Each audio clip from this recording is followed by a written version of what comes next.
Primo Levi was an Italian Jew who knew hell firsthand.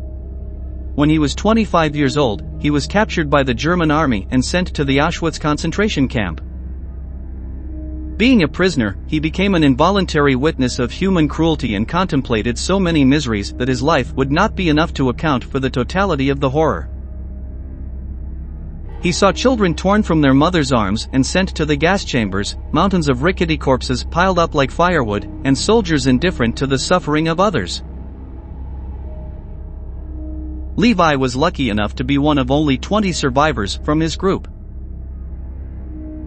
In questo scenario truce, di notte con I riflettori, con gente che urlavano come non avevo mai sentito urlare, urlavano ordini che noi non capivamo. Siamo scesi dai vagoni e ci siamo allineati, ci hanno fatto allineare. C'era davanti un sottufficiale o un ufficiale, ho poi saputo dopo che era un medico, ma allora non lo sapevamo, che chiedeva a ciascuno: puoi lavorare o non puoi lavorare? Io mi sono consultato con quello che era vicino a me, era un mio amico, era un padovano, più anziano di me e anche non in buona salute. E gli ho detto: io mi dichiaro abile al lavoro. E lui mi ha detto: fa come vuoi, per me è tutto lo stesso. Avevo già abbandonato ogni speranza, infatti si è dichiarato inabile, non è entrato in campo. Faceva parte, non l'ho mai più rivisto, come nessuno degli altri del resto. At the end of the war, he became a prolific writer who chronicled his experience in the concentration camp. One of the episodes that he remembers most clearly occurred in Auschwitz, when he had not had water for days and felt that his throat, dry and sore, was cracking like fragile glass. Taking advantage of the fact that it was winter and snow had accumulated on the ground, Levi tore off a piece of ice and put it in his hands, waiting for it to melt before drinking it. An SS guard saw it and immediately proceeded to remove it. The prisoner did not understand the reason for such an act. After all he wanted to do was quench his thirst. In a scratchy voice he asked him, "Why?" To which the Nazi replied, "There is no why." This episode condenses one of the main questions for historians of the greatest tragedy of the 20th century. For decades, scholars have wondered what the German people's reasons were for following Hitler, fighting the world's major powers, and in between being indifferent to the suffering of millions of innocents. Today, in this new military history video, we will tell you what World War II was like from the German perspective.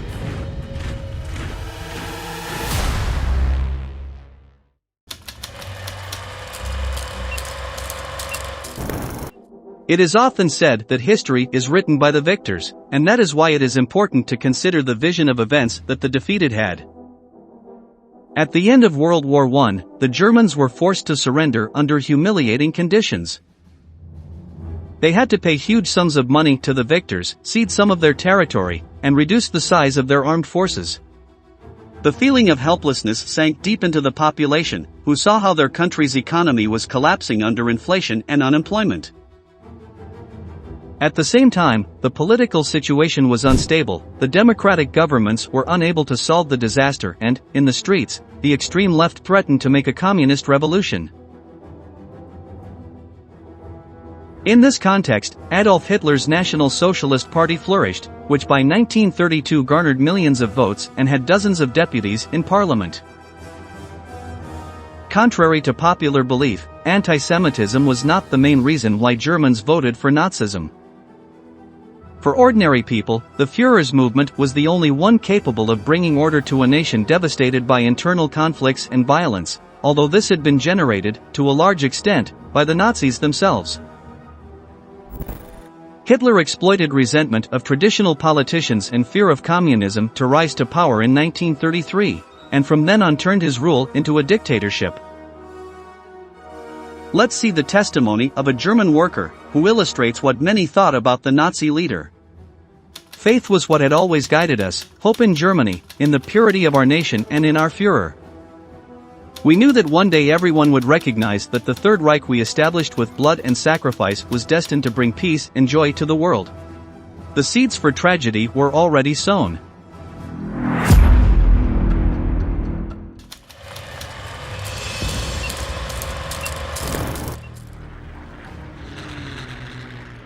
Between 1933 and 1939, Nazi Germany began rearmament and prepared for war. One of Hitler's central policies consisted of reactivating the economy through the promotion of the military industry and public works. Many Germans who were not Nazi fanatics preferred to focus on this and ignore the authoritarianism, oppressive climate, and increasing discrimination against Jews. Meanwhile, the Führer was talking about the need to expand the German territory, that is, the living space. In his ideal world, Europe and Russia would be under his rule, non-Aryans would be expelled, and in their place, purebred German families would settle on farms. During this period, the German population came to idealize the dictator to the point of seeing him as the redeemer who came to unfold the nation's potential. Common people's confidence in Hitler was aided by the strong publicity apparatus of Joseph Goebbels, the Minister of Propaganda. The streets were infested with the image of the Führer in a heroic pose. It was impossible to isolate oneself from it, since on the radio, on television, and in the movies his speeches were broadcast and images of the Nazis parading in perfect order and harmony were shown. On the other hand, the population remained in the dark regarding the concentration camps. Little by little, the places where the enemies of the Third Reich were sent were set up, but the common people knew little or nothing of what was happening inside. Censorship and control over the media was total, and the only thing that was known was what the dictator approved. Finally, on September 1, 1939, Hitler launched into world conquest and invaded Poland. France and England declared war on him, but nothing could stop the powerful German war machine. Through swift and devastating attacks, the Wehrmacht occupied Denmark, Norway, Belgium, the Netherlands, Luxembourg, France, Yugoslavia, and Greece. For many ordinary Germans, this quick series of victories was a source of pride and a sign that Hitler was fulfilling his promise for a better world. Let's see the testimony of a member of the Wehrmacht. Prizes and rewards don't matter, the only thing that counts is that we soldiers keep our oath to Germany. The Führer calls us to arms. They will all fall before us. By the middle of 1941, the Nazi dictator was at the height of his power. Just when it seemed that Europe would fall at his feet, the first cracks appeared in his plan. To sustain the war effort, the Third Reich needed fuel to power its tanks, planes, and vehicles. It is for this reason that he decided to invade the Soviet Union, in what would be known as Operation Barbarossa, to seize its oil fields. The military incursion led to a disaster of epic proportions, since, according to the original plans, the operation was to conclude in just 3 months. The Soviets, however, proved to be a tough nut to crack, and German troops spent the rest of the war fighting in the frigid climate of the Russian steppes. Hitler was fighting the battle simultaneously on the eastern and western fronts.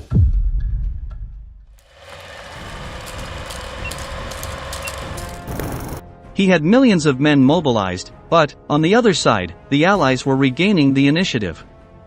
The extreme cruelty of the war was undermining the morale of the Germans, who were tired of living between shootings and explosions. Next, we will see a fragment of the personal diary of Felix Landau, a German officer who was already numb to the horrors of war. At 6 in the morning they woke me up from my sleep. They asked me to conduct an execution.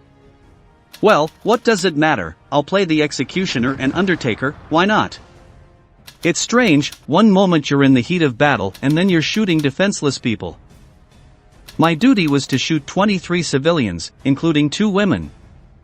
We offered them a glass of water before the execution, but they had the impoliteness to refuse it. We ordered the condemned to dig their own graves, there were some crying. The others had overwhelming courage. I wonder what someone could be thinking at times like this. I think they held out the small hope that we wouldn't shoot them. It's strange, but I don't feel anything, not even a little compassion. That's the way it is and that's the way it will always be. Other German soldiers, on the other hand, channeled their frustration in another way. On the Eastern Front, there were those who, distraught by hunger, cold, and death, began to doubt Hitler himself. Let's look at a letter written by a soldier who participated in the Battle of Stalingrad. The Führer promised to get us out of here, and we completely believed him. Even now I have not lost faith, because in the midst of so much despair I must believe in something.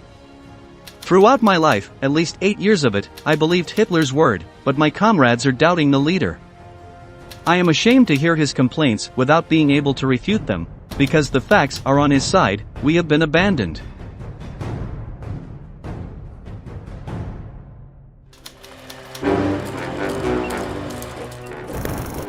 By 1944, the German population was aware that the Nazi dictator was losing the war.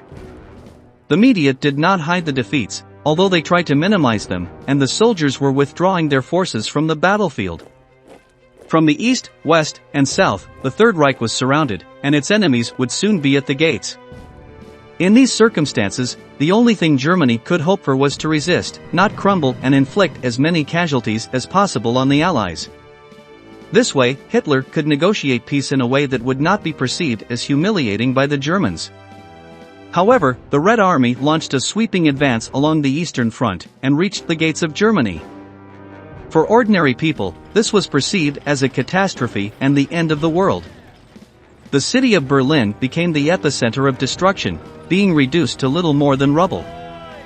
Germans were no longer fighting for Hitler or Nazi ideals, but to save their lives, protect their property, and protect their families. None of this was enough, and by the end of April 1945, Soviet flags were flying high over the capital. Hiding in his bunker, the Führer preferred to place a pistol to his temple and shoot rather than surrender to his enemies to be judged.